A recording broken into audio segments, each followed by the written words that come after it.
Well, two firsts on this trip. First time I've ever shot a bull while it was fighting, and first time we've ever extracted an elk from a lake.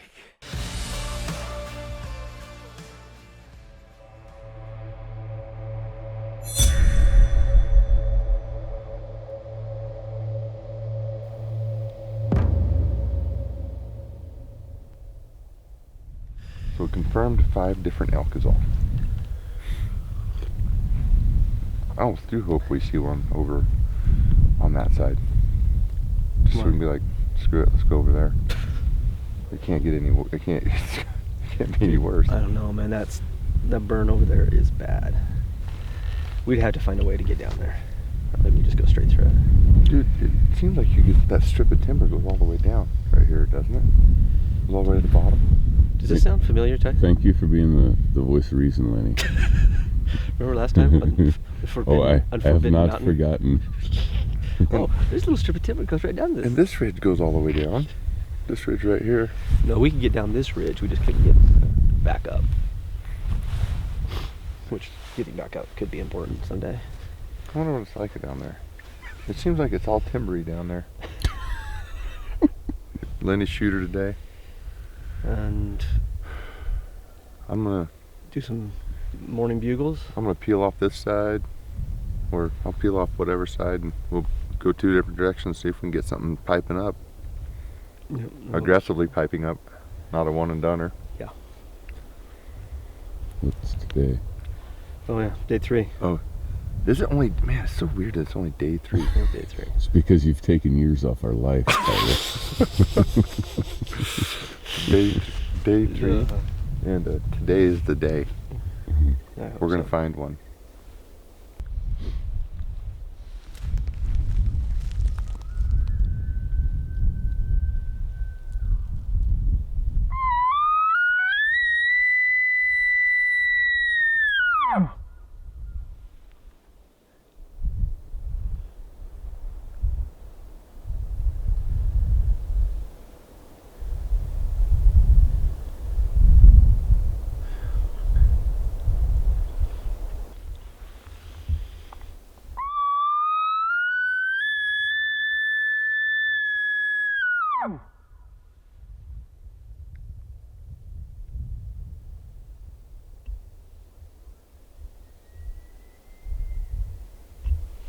It's up there. Oh really? Yeah.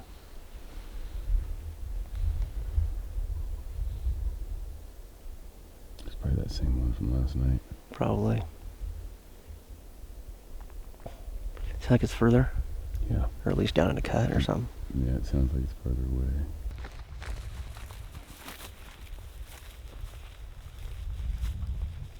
So we got this morning, we've been bugling since probably an hour before daylight. And we finally get a couple to pipe off up here above us. And of course Tyler sees one way over there. But we're not going after that one. Definitely a bull. Definitely a bull. It is a bull actually. We can't see horns, but Is he 380? the 380, yeah. He's somewhere between 200 and 380. Yeah. Guaranteed. Guaranteed. Guaranteed. Yeah. So we're gonna start hitting this ridge and start heading up, and hopefully we can get one of those bulls to answer us, and he's not all the way in the bottom again. So The good news about this is the closer we're getting to the rig, the smaller the elk can be. that is true.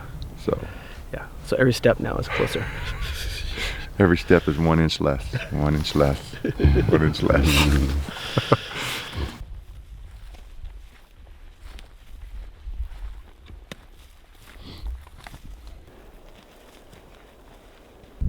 So now we got a bull bugling on one side of the canyon, and we got 2 on the other. And that bull sounds like he's exactly where we camped last night.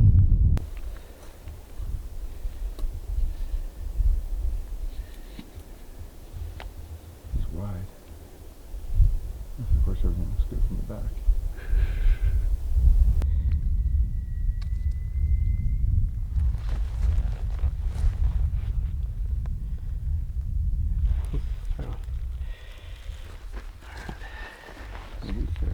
Speak to me, Goose.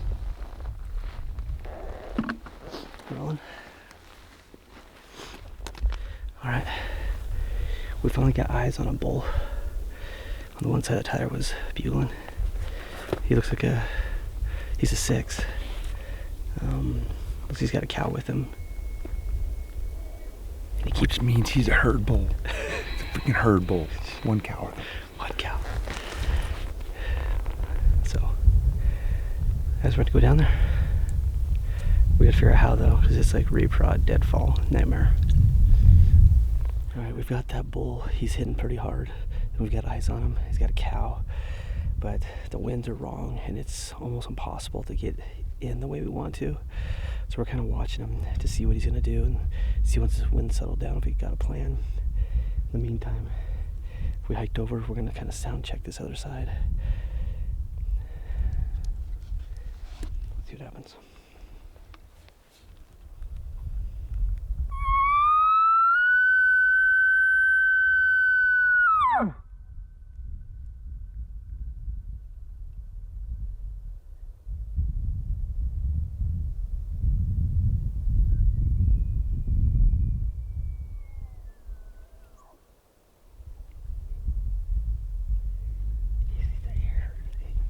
Ain't that far.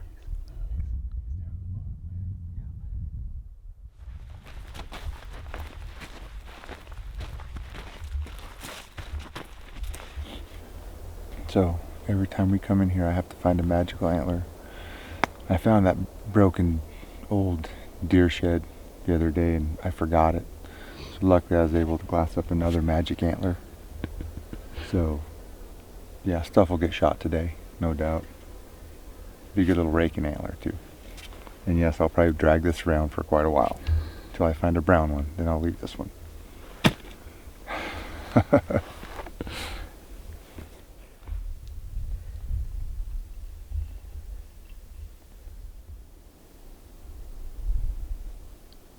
be getting close.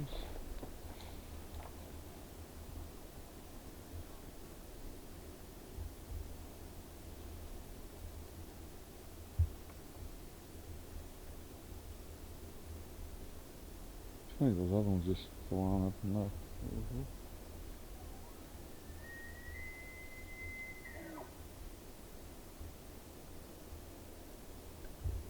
It's actually exactly 10.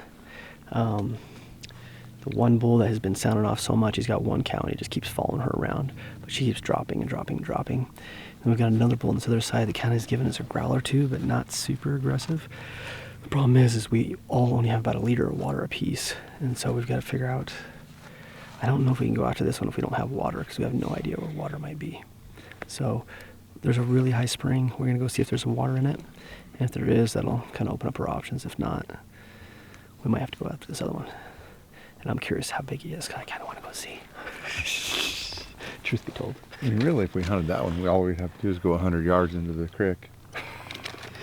We would be at water. Well, it's 1,000 feet vertical, 100 yards horizontal. So we'd shoot him and he'd slide into the creek. Yes, he would. Sweet. I mean, look at him. He's lower and lower. He's fall and fall. Just still piping off. Man, why can't we find one of those that's not 3,000 foot down? Yeah. I mean, my sense is if we end up after him, we might want to just plan on staying down there tonight. Yeah. What do you think? And yeah, no, I totally agree. I mean, see it. But we need water. Yeah. So, all right, let's go see if there's. What do you think, Dad? I don't know what I signed up for. I'm an idiot. We sleep down there though. It's not that bad. No. Nothing's bad about any of that. Oh my gosh, he just wants to be. He does. Like that.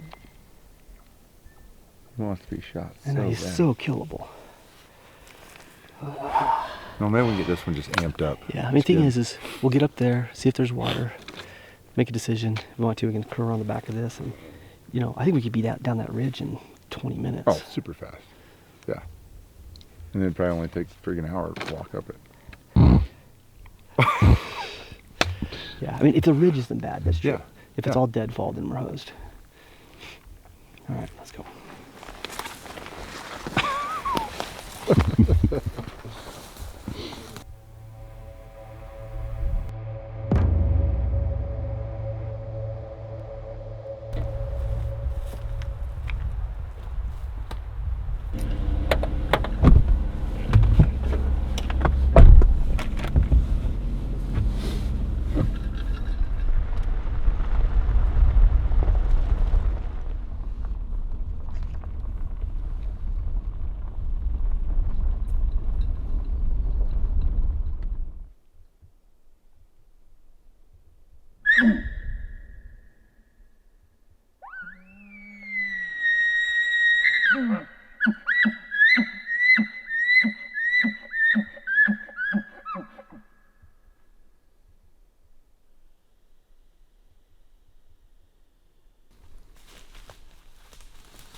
These drainages have got sign all over, and it's just tripping over what little pocket they're sitting in right now. Right.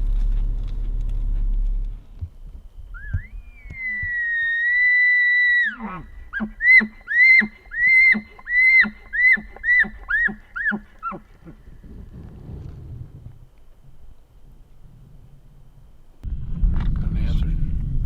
Straight down off the end of that. Yeah, we'll just butt down to the end of this road. We'll get ready and then we'll relocate him. And we'll pinpoint him and get the wind in our favor and get down in there and get some video at least.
Down and he's down below something.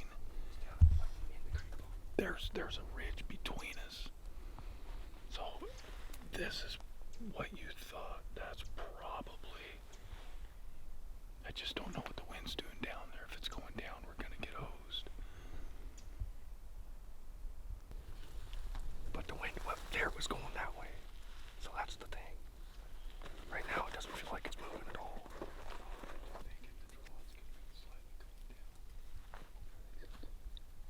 We just have to hope that there's enough. Gotta get in.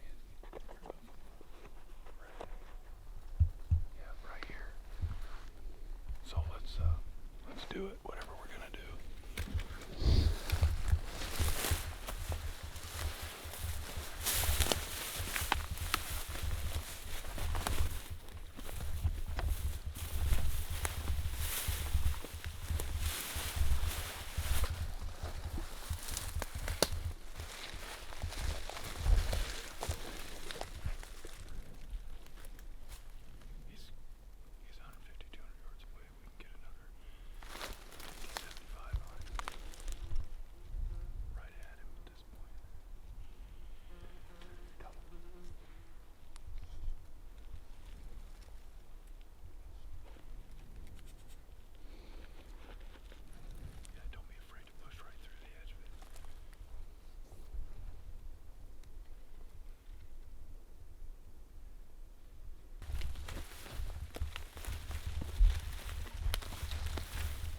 Wednesday morning. Turned out to be a pretty bright, sunny morning. We came back in here where Jeff got his bull yesterday, and a pretty quiet morning, honestly. There was two other groups of hunters that we saw yesterday, and they were kind of messing with the elk up high, so I think they disrupted their pattern a little bit, and so it's just public land hunting, but we're just formulating a game plan.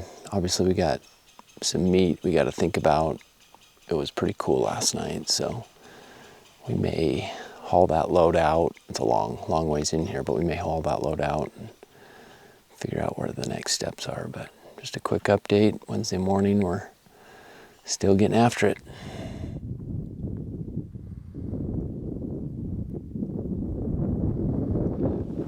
All right, it's midday. It's getting warm. We slipped back to camp and took care of some things there, and then came up on the top of this mountain. Just a really good vantage of 360. We actually just spotted a bull back here in this canyon, just laying there. So good news.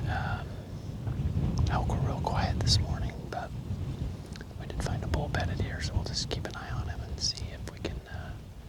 Thermals are coming up right now, which would be bad to make a play on him right now, but we were in that canyon on Monday night, and we had a really good hunt. So we had left a few bulls in there, so I'm sure it's just one of those laying in there.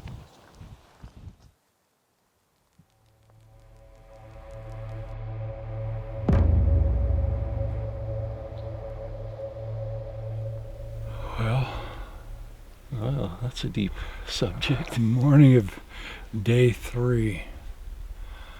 Another morning. We're going back up the mountain. No bugles from camp last night.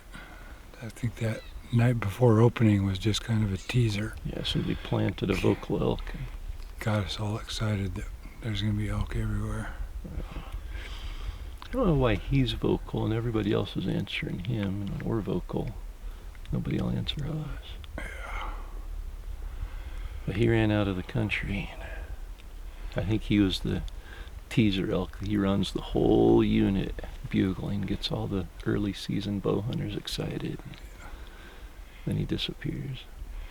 He was the early riser that runs around and tries to wake everybody up. It's elk season, it's elk season. I thought that was our job. I know, typically it is, but he silenced them.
sums up early season.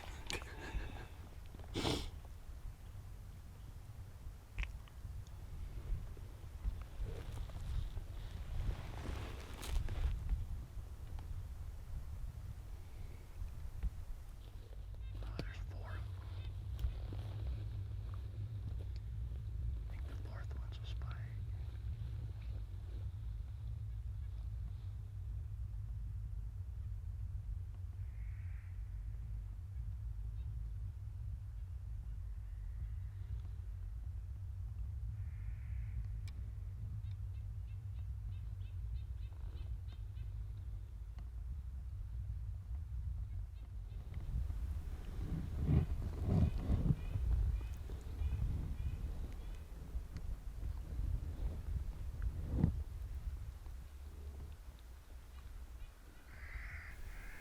Got 4 bulls together on the hillside behind us. 2 over here. Not interested in cow calls, not interested in bugles. They're dark antlered, so they've been rubbing. It's just too hot. So we'll have to hunt them like mule deer. Watch where they bed. Slip in quiet.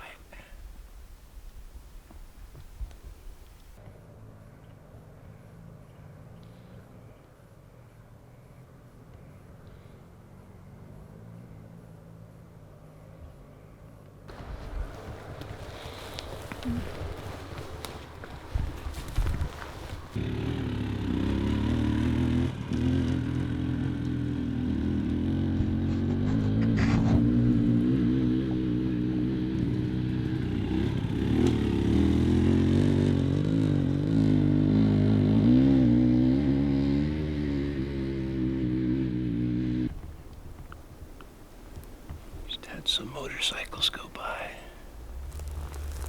We were watching 4 bulls up on the hill, probably 3/4 of a mile away.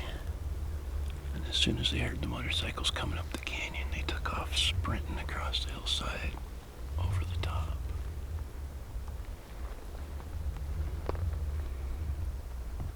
They don't like noise. Didn't seem to like our bugling, but at least they didn't run away from it.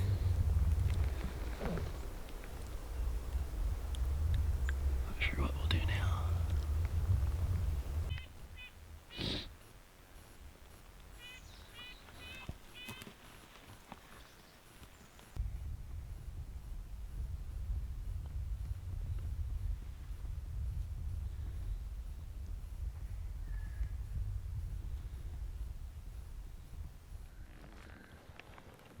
Well, we have come up with a innovative, new, and exciting plan for today.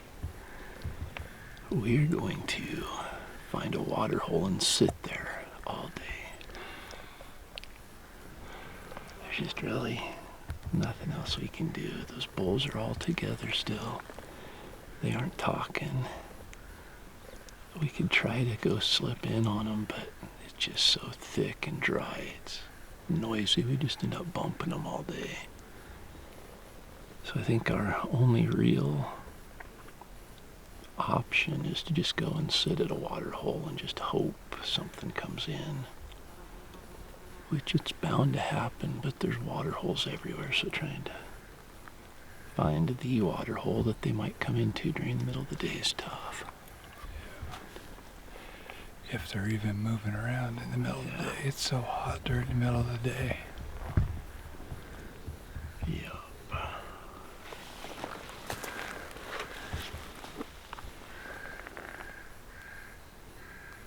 There are balloons everywhere. There's a blue one. Balloons? Glistening in a tree. I found a red heart-shaped one the other day. Last year, on the day I killed my bull, I found one that said it's your day. Just need to find one of those balloons. It's a place where balloons come to die. Maybe we need to get an elk-shaped balloon. Oh, it's really deflating.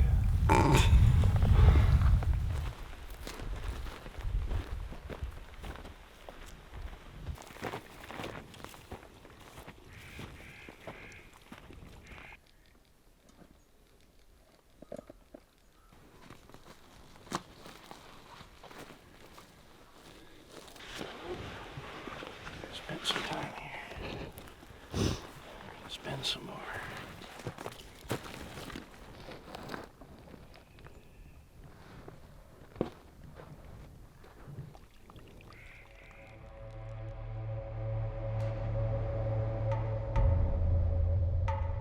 Got all excited.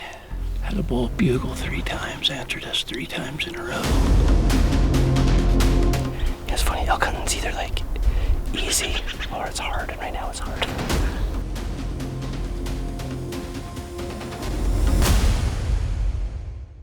I think Ty's getting a little bit tired of dropping down into that nasty country that Pure Elevation's hunting.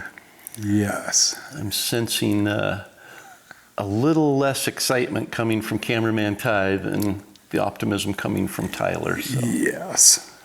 that's just it. You can't even explain. I've been on the edges of a lot of that country, and it is steep and rugged and remote. And the farther you go from the truck, it's down. That means you've got to come up and out. And if you don't have an elk, there's not a lot of motivation putting one foot in front of the other coming out of there. Or even going in there and not hearing animals bugle. And they're about out of water, so that's playing a part in, hearing an elk bugle, but probably not able to go after it. And thermals aren't in their favor, so a lot of cards stacked against them this episode. Yeah, but they keep going. Yeah. Thermals are playing a negative hand in Angry Spike as well, over on the Oregon coast. And I know when we hunted there, it's not just thermals. You get used to the morning and evening thermal change and kind of plan your hunt around that.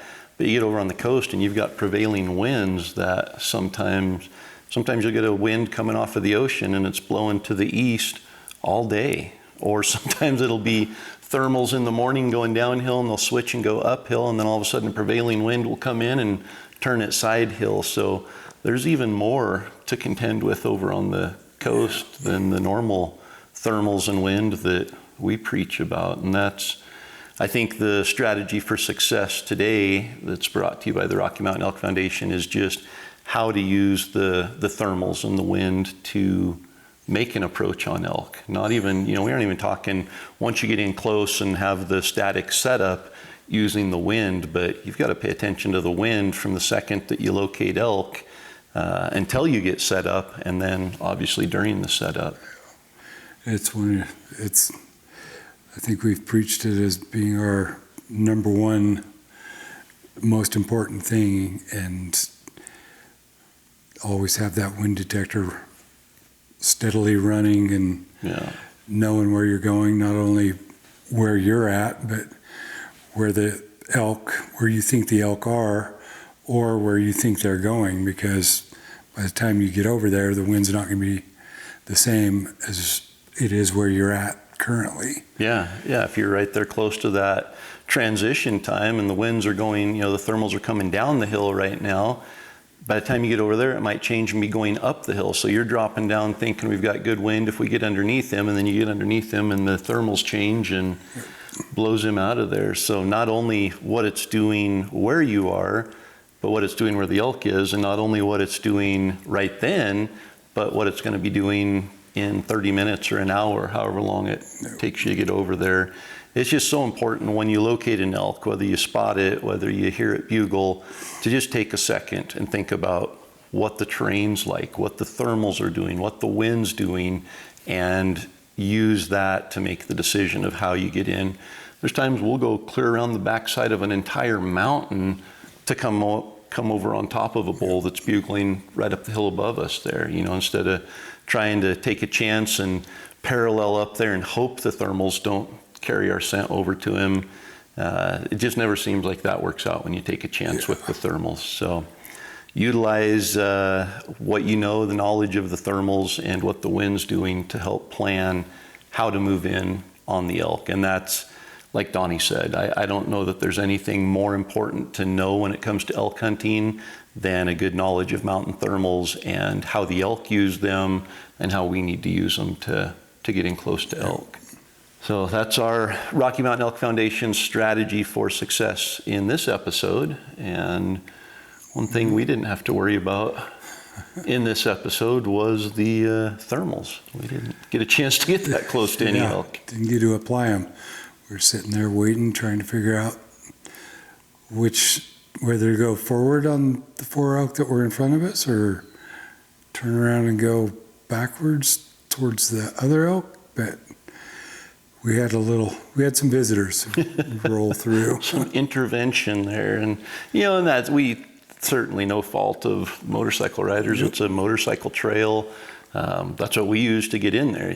We can't hunt off the motorcycles, it's kind of I don't know. I've got mixed feelings on that. We're in what do they call it? A motorized restricted area. So we can use motorcycles to pack camp. We can use motorcycles to haul elk out, but we can't actively hunt off a motorcycle. And I'm all for that. It's sometimes frustrating when somebody who's out there recreating can legally ride a motorcycle through there and we can't. So, but we're hunting off a motorcycle trail, so we know that that's a possibility. And it was interesting to see, we had 4 elk on the hillside in front of us that were feeding. And then as we're sitting there, I could hear antlers hitting. And I'm like, it's a long ways away, but I guarantee you that's antlers. And so I started scanning the mountain behind us. I ended up spotting 4 more bulls, and there were 2 of them over there that were locking up and sparring. And so we're watching the bulls in front of us, the bulls behind us, and then the motorcycles come up the canyon. And the bulls behind us, the 4 of them that are probably farther away, lifted their heads, heard the motorcycles, and turned and ran. And they ran clear across the mountain, over the top of the mountain, and I think out of the zone, or at least out of the unit that we're hunting. Farther than I was going to go. Yeah. And then the bulls in front of us that are visible from the trail, like they could see the motorcycles. It was loud. It was right across from them. Yeah. They sat there and looked over when the motorcycles came around and then went right back to feeding. So didn't bother them at all. Yeah. But definitely, I think, changed our plans for the day. And instead of going and following elk or chasing elk, we thought with those elk getting pushed off of the hillside they were on, there's water down below them. And so we were hoping maybe they hadn't made it down to water yet. And so we were going to go sit the wallow and hope that they came in at some point during the day. So we left that location and went over to, it's actually the wallow that we had all the activity on the trail camera. Trail cameras. So a lot of different bulls hitting that just in the last 8 or 9 days from when we're there. So there's bulls in the area, and we're hoping that that's the strategy that gets us close to the elk today. Yes, and it's another hot one. Oh. Hunting early, it's, what's today, September 2nd for us? Yep. And probably at least a week or 2 later in September for the other teams, but we're hunting early. So definitely, the bulls are starting to spar. They're hard-horned. They've got dark antlers. They've been hitting wallows, so it could be hopefully kicking on any day for us. But bugles we heard one bugle this morning, one faint bugle out of the group of 4 bulls in front of us, and that was it. They would not respond to any of our calls. We raked, we bugled, we cow called, and couldn't even get in after a couple bugles. They wouldn't even look at us. Like they quit lifting their head from eating and just kept eating. Just weren't interested, and there's 4 bulls hanging out together still. In 2 different groups, there's 4 bulls. So it's just a little early for them right now. Yeah. Just a reminder to leave a comment right here in this episode, and we've got another gear package. This one includes the Peaks Stormcastle Gator. We got to use the green ones a bit this fall. It just came out and just released from Peaks. They've got the original black ones as well. So we've got those in addition to a Mountain Ops gift card for $100, and we've set aside, these are all sold out now, but we set aside enough for every episode. So the winner of the gear package in each episode is going to get a tub of Mountain Ops Ignite in the new Bull Rush flavor. We've also got the Yeti travel mug with the Destination Elk logo and the new Yeti Yonder water bottle, in addition to the Rocky Mountain Elk Foundation 1-year membership and a shirt from the Rocky Mountain Elk Foundation. So pretty awesome package in each episode, and all you have to do to enter is just leave a comment down below.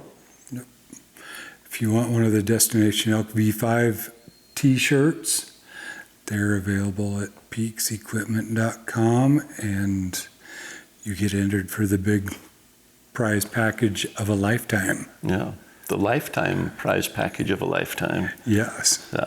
Yeah, just visit peaksequipment.com for all the details on the lifetime giveaway there, and put an order in for one of those cool, I don't know if you saw on the shirt there, but they've got me with my long stabilizer at full draw. Yeah. And they've got you doing the calling. Yeah. And I know it's you because you have a mohawk The still. hairdo? Yeah. So that's, they went retro on that one, went back to season 4 and the mohawk. Yeah. But we appreciate our sponsors. Please support them. Even if you aren't able or don't want to order product from them, please at least say thank you to them. Even on social media, just leave them a note, say, hey, appreciate you guys sponsoring Destination Elk and love what you're doing there. It goes a long way, and it allows us to keep doing what we're doing. Yep. Thank you for all the comments past few episodes, and we do read all the comments, and we're still not brothers. We're still not brothers. But sometimes everybody's entering the contest, and we're still reading all the comments. It takes a while to get through all of them. Yep. But we appreciate all the comments as well. Yep. And we'll continue reading through them until the next episode, and we'll catch you on that one.